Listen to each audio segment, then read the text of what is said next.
Hey everybody, it's the Ranty Bastard here, and look, Oprah's got her book list, right? So why in the fuck shouldn't I have one?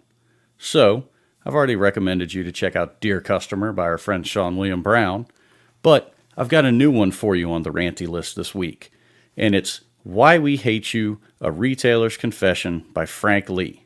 Now, it's available on Amazon. The ebook is only $6. So, not only does he understand what it's like to be in retail, but he understands how broke we can be sometimes, so he made the book affordable.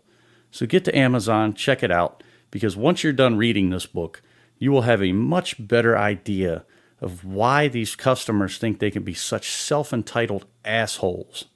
And you'll stop scratching your head, and I guarantee you while you're reading it, you'll have a couple aha moments. So check it out on Amazon. That's Why We Hate You, A Retailer's Confession by Frank Lee. So, when you get done having your aha moment, get ready for your ha-ha moment, because here comes this week's episode of the Retail Rant Podcast, complete with somebody else's name tag. If you're listening to this show right now, it's because you have experienced retail hell. The unoriginal bastard who thinks that because it doesn't scan, it must be free. The people that have no respect for a public restroom. The customers that think that they can come in and haggle like it's some kind of goddamn flea market.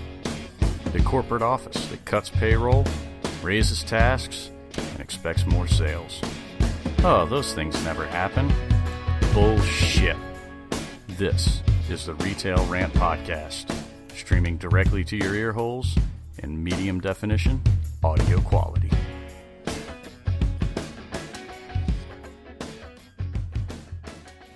Hey everybody, welcome to the Retail Rant Podcast this week. It's your good buddy TRB, the Ranty Bastard, here with you. And let me just say that the topics I'm going to cover this week, unfortunately, I had to deal with all of them firsthand. And I'll tell you what, it made for a fucked up week. It really did, because between wanting to go through a phone and punch someone to trying to throw a customer out of the store for just total belligerence, it was a really fucked up ride, okay? Because I'll tell you right off the bat, the whole phone thing, okay? So there's a cable company out there that I won't name, but they're fucking big. And they make a lot of money. And I've given them a lot of money. And they fucked up. They screwed up, somehow put some kind of hold on my account. And I'm trying to just do something very simple, very basic. I've been able to do it for the last God knows how many years, no problem. And I realized that something was wrong. So it says, hey, call us. Okay, I'll fall for it. So I call them.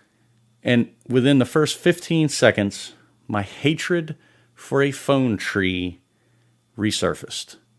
Now, I will side with the customer in this instance as being a customer in this particular scenario, because I can see where a customer will come into the store and go, I tried to call in and it was just a pain in the ass. Hey, look, trust me, I dealt with it myself. I totally understand. And if you act rational, I'll help you out, trust me. Because a phone tree, oh my God, it drives me fucking nuts. With this particular issue, with this particular company, over the course of 3 days, I spent over 7 hours on the phone or on their chat trying to fix something that they fucked up. 7 hours. I'm in retail. I'm a father. I'm a husband. I don't have 7 hours to fiddle fuck around with background music and somebody constantly telling me, your call is very important to us. Please continue to hold. Okay. If it was that fucking important, might have been answered a little bit quicker, but clearly made me feel like it wasn't. But the thing that aggravates me with phone trees is not so much that they exist, because a lot of times it does help kind of whittle down the question, and they know exactly where to direct your call. Okay? And I've hated these things long before my retail time, and I'll hate them for a long time after. Okay? But the thing that I really hate about them is that it's simply a way for the company to save more payroll. Now, this particular company, I will probably leave them based on this experience. And you know what? I will be totally justified in doing that. If I had been on the phone for 15 minutes and I had some really unrealistic expectation like most customers, yeah, sure, I'd probably sound like a total douche cunt for going, well, fuck you, I'm leaving. Which I don't sound like that on the phone. I sound like this. I don't know why I just did that. But anyhow, these people save payroll by making you press 1 and then 2 and then 1 and then 3 and then 9. And then you try and hit 0 a whole bunch of times just to get through. And it just doesn't fucking work. It takes you back to the main menu. God damn it, here we go again. But they're saving payroll. Saving their number one controllable expense. Which then takes you back to, okay, so your number one controllable expense you're going to cut by having me on the phone for 7 hours. Okay, all right. But you're going to tell me that customer service is priority number 1.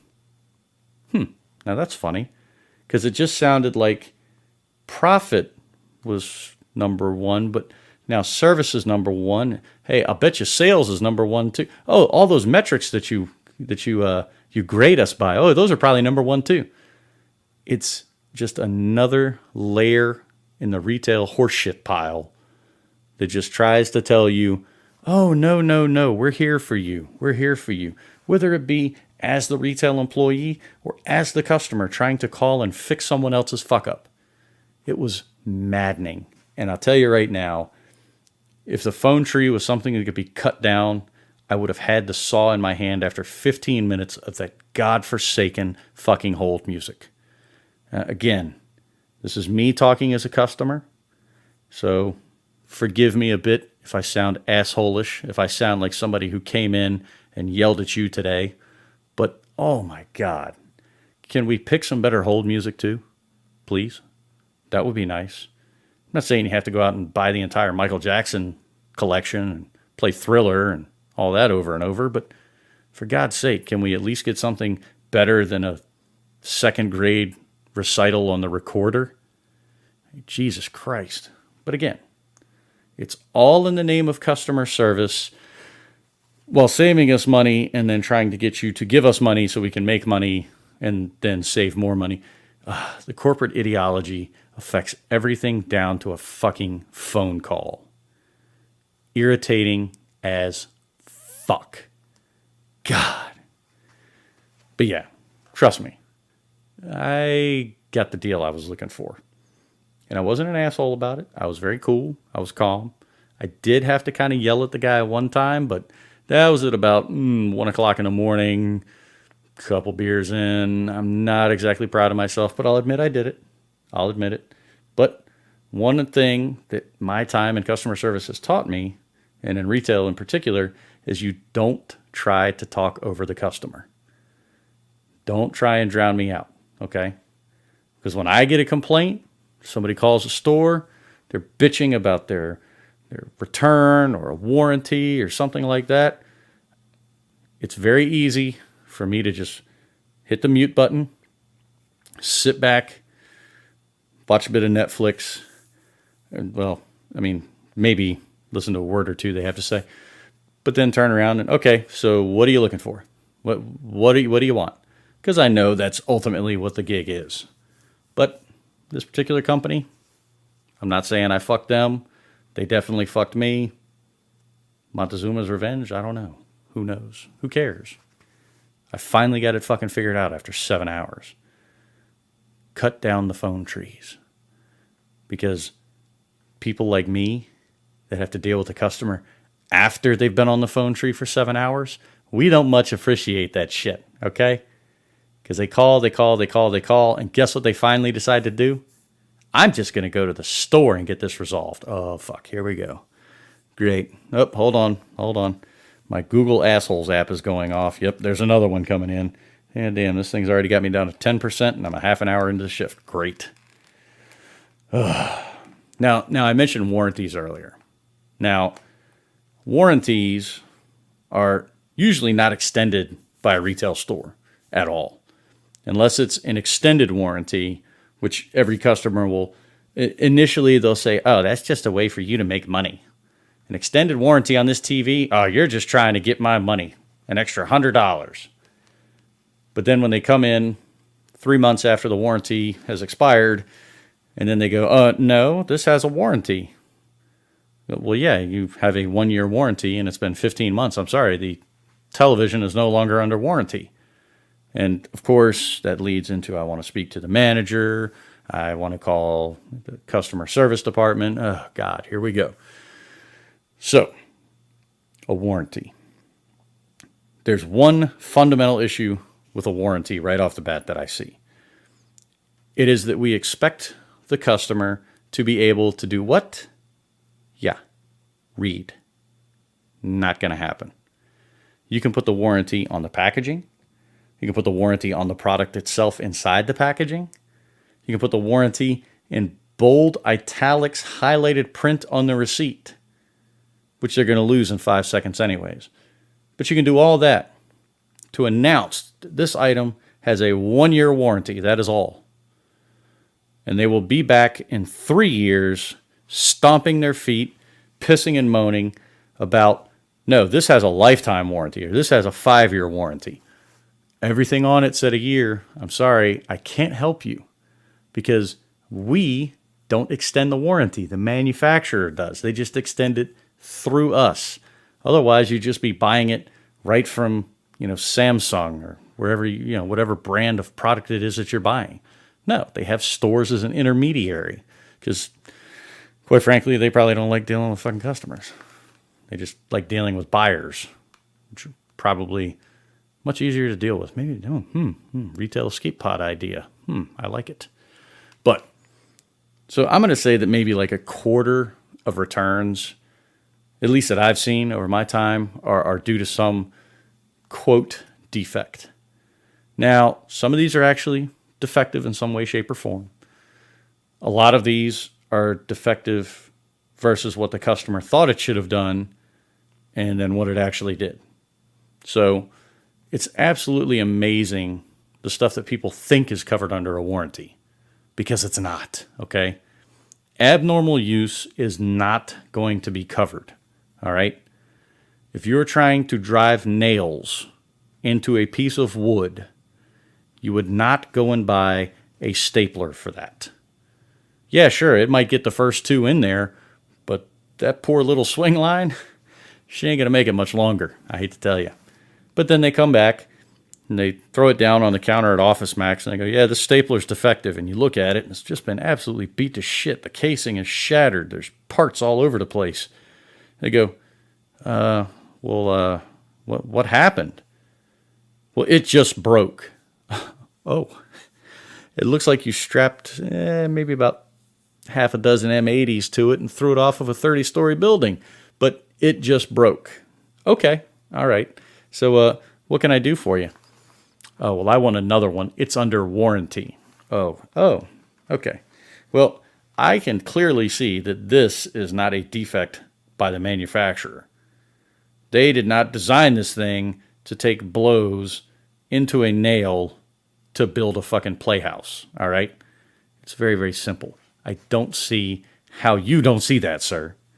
And I know it's a very far off the end example, but if you think about the ones that you've experienced, maybe it's not that radical because you've probably seen stupid shit like that. Now, if somebody were to buy a hammer and it had a 90-day warranty and the contractor bought it and he took it out on the job site and he's hammering away and all of a sudden the handle breaks or the head falls off, you know what? That is normal use. And that is a defect. I will gladly swap that out for you. No problem. Here you go. Have a great day. Because it's a realistic expectation for a normal use of an item, okay? Abnormal use, again, is not covered. Wear and tear, for the most part, and I mean wear and tear like a really extended, normal use. Really extended being maybe 10, 15 years. Okay, that might not be covered. It might actually be. but it's probably a bit less likely. Now, just flat out breaking shit and people being butterfingered fucktards, okay, that is certainly not under warranty. And those of you in cell phones will probably appreciate this more than anybody, okay? So if I'm standing here and I'm holding my iPhone 5S and I just say, or 6A, just, I don't know, maybe it's a Galaxy, who knows? It's a big fucking phone. It's like a small television.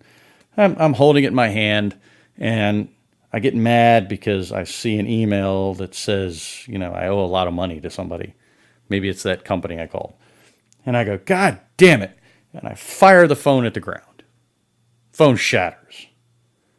And I mean shatters. It goes in pieces, not just a cracked screen. That is not something that's going to be covered under warranty. Now, mind you, cell phone people, they have the total protection plans and stuff like that. If you drop it, you take a shit and it falls between your legs somehow, you decide you're going to skip it across the lake, whatever. It gets stolen. That kind of shit is covered, but you're paying extra for it. Okay? Taking an electrical item and putting it in water is not normal use. But still, these people will come in and say, no, I just dropped it. Oh, can you explain the tire marks on it? I dropped it on the tire? No. How about you dropped it in a parking lot and somebody backed over it? Guess what? That's your fault, not ours. Not covered. Sorry. And then here we go. Oh, I want to talk to a manager. I was told this. I was told that. They were never actually told that. Everything, again, is stated on the receipt that they can't read. It's very, very stupid. You thought I was going to say simple, but it's not, because it's dealing with the customer. Oh, my God. The usage of something has to be within normal use, normal parameters. Again, you wouldn't buy a stapler to go hammer nails. You wouldn't think that if you decided to smash your phone on the ground, that Sprint's just going to give you a brand new one. Or you're going to walk into the Verizon store and say, hey, I threw this on the ground. I mean, I dropped it from about a foot up. It has a warranty, right? Oh, yeah, sure. It has a warranty if, Samsung missed putting a screw in there. But, yeah, the warranty doesn't really cover you having fucking Hulk-like fits of rage. So, sorry. Ugh. But Jesus Christ. Warranties. Please read the receipt, even though we know you can't. Maybe we'll just tattoo it somewhere on them. Or take a picture of it, because God knows you put it on their phone, they will never lose it. They might drop it, but it'll be saved somewhere. It's the best thing I can tell you. Customers are so attached to their goddamn phones right now. The best thing you can tell them to do with any kind of receipt, not to have it emailed because they'll forget their password, not to hand them a paper one because it's just going to go right in a trash pile somewhere, probably on the passenger seat. Don't do it. Just tell them, hey, that's a nice phone you have right there. Boy, what is that? Is that an iPhone? Is that a Galaxy 15? Hey, you know what you should really do? Take a picture of that receipt with that nice camera on there. Make your life a lot easier. And they go, why would I do that? Well, I don't know. Maybe, the 300 people before you didn't have their fucking receipts. No, seriously, take a picture of it. That'd be great. Thanks. Oh, God damn it. Now, of course, you'll get a complaint. You'll get a customer bitching, and you'll get an email. But you have to admit, a lot of times these emails are pretty concise. They're pretty much right to the point. Hey, customer said you said this. What are you going to do to resolve it? Customer claims they had a warranty on that. What are you going to do to resolve it? I can't reply. I'm going to tell them fuck off in the emails, but boy can dream. But those emails, at least, are to a point. You can see the ending and the beginning on the same page. So it's not that bad. But the emails that you really hate to get, are the 3-mile emails.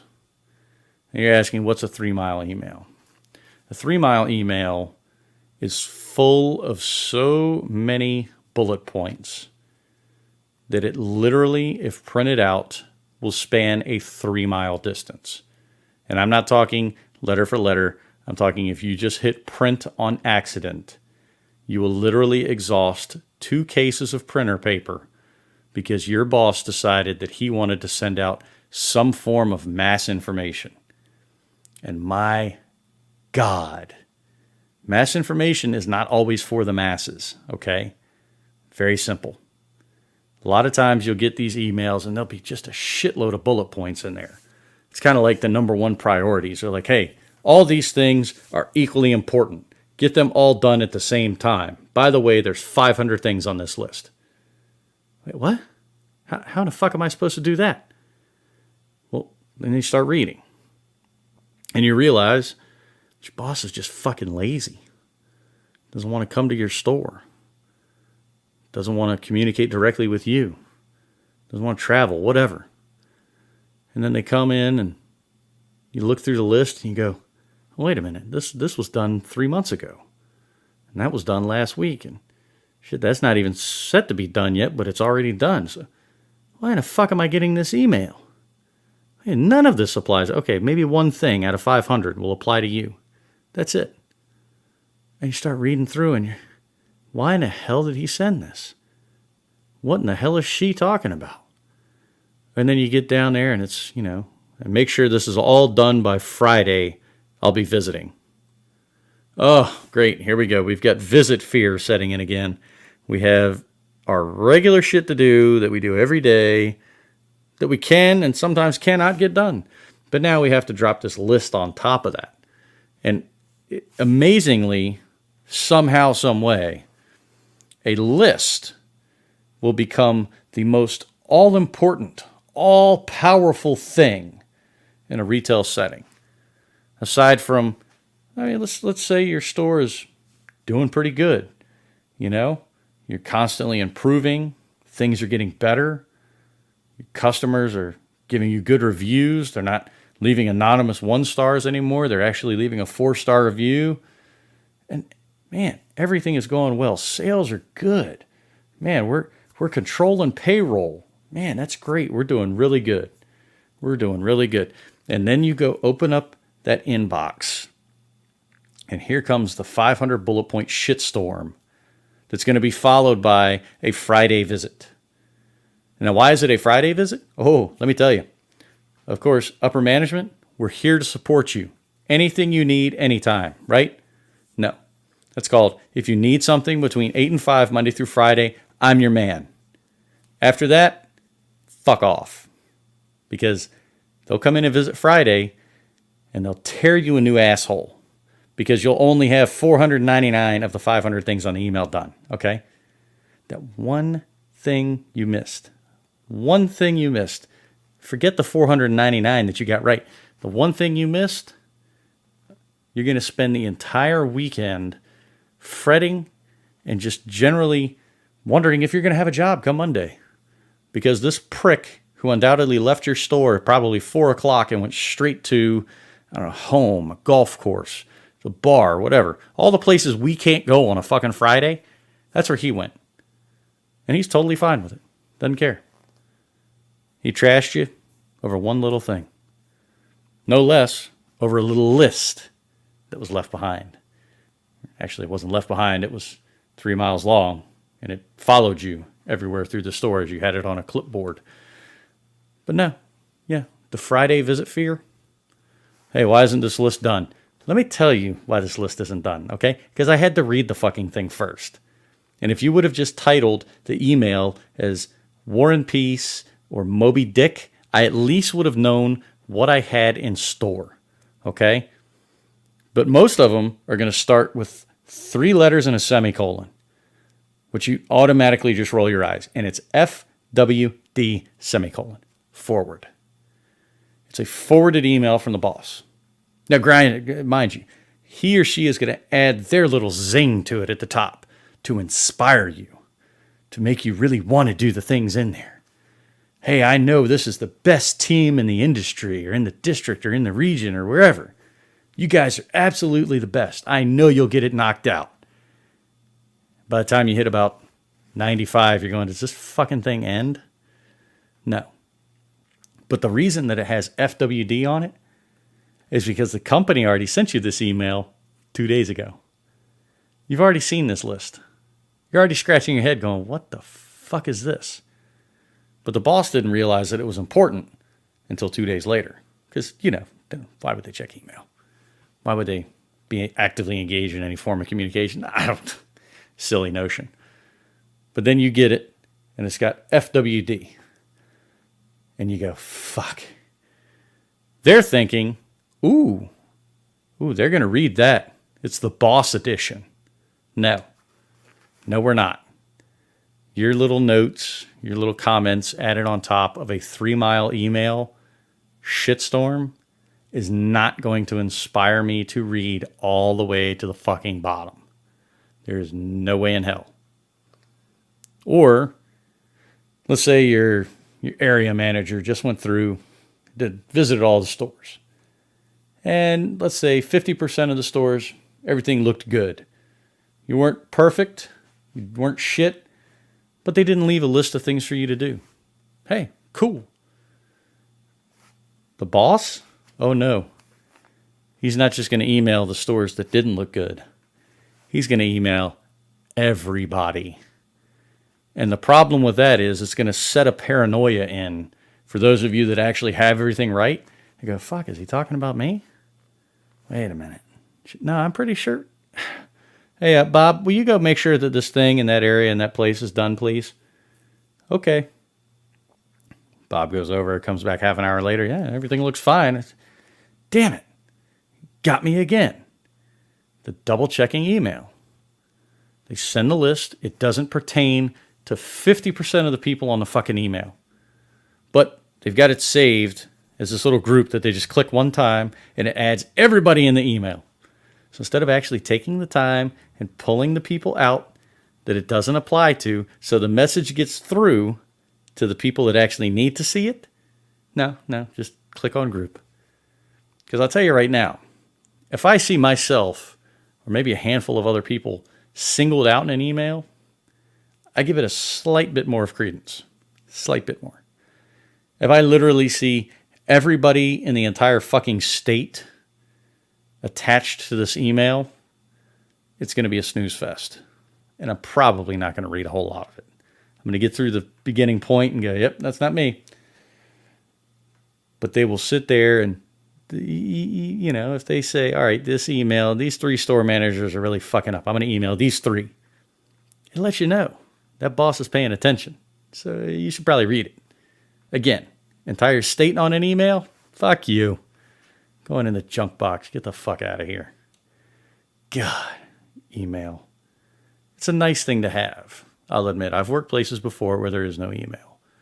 And you call another store and you're constantly on hold, because there is no other form of communication other than the phone, which I'll admit, there were times I liked it. Email's a nice tool. How is it that somebody in a corporate office manages to fuck it up every time? I have no idea. But I will never know, because I will certainly not be chomping at the bit to necessarily get into the corporate office. Plus, they'd probably be pretty fucking stupid to put me in there anyways, because, come on, the ranty bastard. I would very likely tell them the way it really is. They wouldn't like that much. And I wouldn't like losing my job. So, that being said, let's wrap up this week's episode of the Retail Rant podcast. So, let's just say, when the uppity-up boss finally decides to descend down from unicorn utopia known as the corporate office, he or she wants to walk the sales floor with you with the 3-mile email that's 500 pages long, because there's a bullet point dedicated to each one. Before you decide to just look at that stack of paper and go, it's a lot of fucking paper cuts. I could probably make them bleed out from that. Before you actually start taking the first slice with the 8.5 by 11 copy paper, make sure you do us all one big favor and wear somebody else's name tag.